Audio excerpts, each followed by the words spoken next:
We are at the end of April with an extremely dry situation, which is unusual. And at this moment, it is normal for us to wonder if it makes sense to have vegetative covers in our vineyards. If this is your case, don't worry, it's normal. But in this video, I'm going to tell you how we manage the vegetation covers to suffer as little as possible.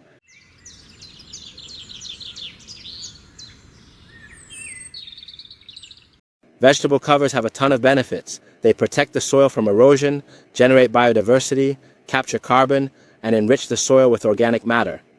They also assist us in enhancing water retention during periods of drought. However, they possess a disadvantage, and it is crucial to always bear it in mind. The plants from the vegetable covers compete for resources, for food, for space, and above all for water with our commercial crop, with the vineyard, which is the crop that we make a living from.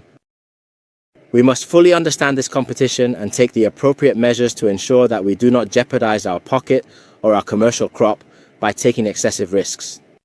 As farmers who work with vegetative covers and comprehend their advantages, we adore having tall weeds with an abundance of flowers and biomass, because all of this constitutes carbon that will be returned to the soil. And this is the objective. However, there are specific years and periods when the competition, particularly for water, can be extremely intense.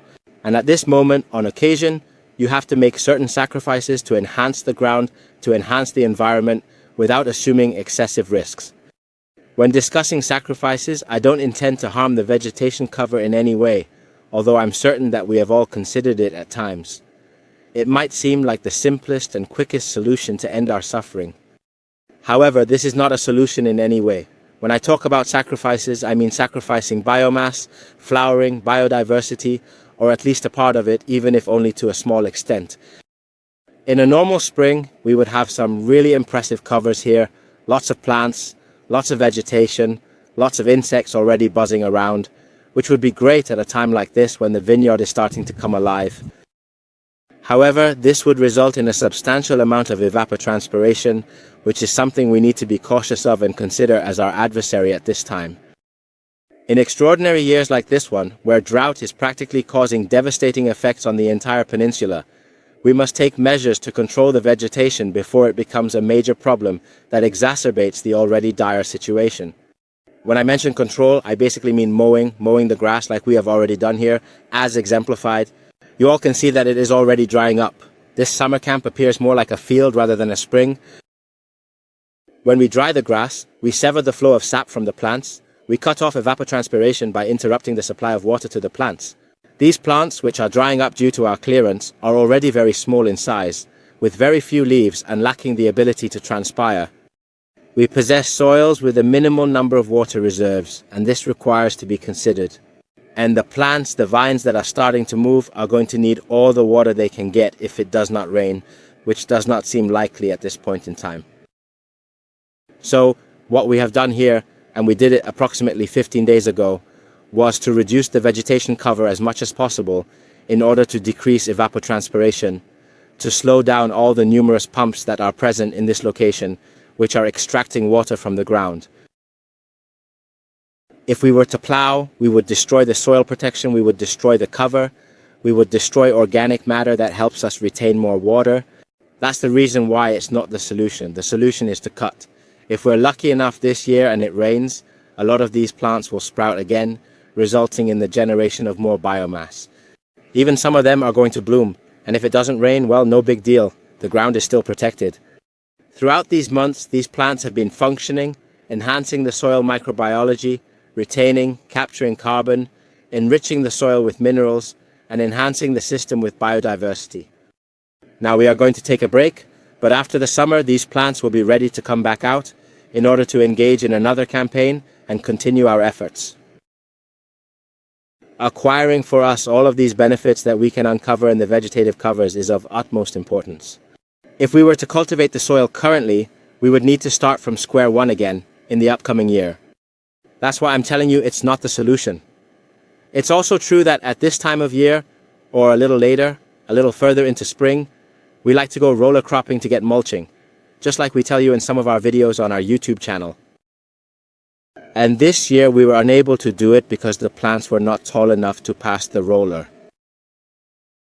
and obtain the mulching we desire to get. No concerns, we will do it once more in the upcoming year. Even so, with this unblocking, with the plants that are currently dry on the surface, we have already achieved a part of the mulching protection that we like to achieve with the vegetal covers. The strategy of using cover crops serves for many things, but one of its main objectives is to improve the soil. But at the same time, improving the soil is the best strategy to ensure that our commercial crops, in this case the vineyards, coexist in the same space. However, they could also be olive trees, fruit trees, any woody crop, and the plants of the vegetative covers. When I talk about improving the soil, I mean enhancing the organic matter, availability, and mineral balance of the soil, as well as improving the soil microbiology in order to optimize its overall health and fertility. That is the action we have taken in this location, and through this approach, we are able to accomplish the development of soils that are progressively more resistant to drought and possess greater resilience. We have knowledge that a floor is experiencing improvement when we take a close look at it. And, as you can observe in this particular instance, if we move aside the plants from our vegetal cover, we are able to see a layer of organic matter that is in the process of partially decomposing.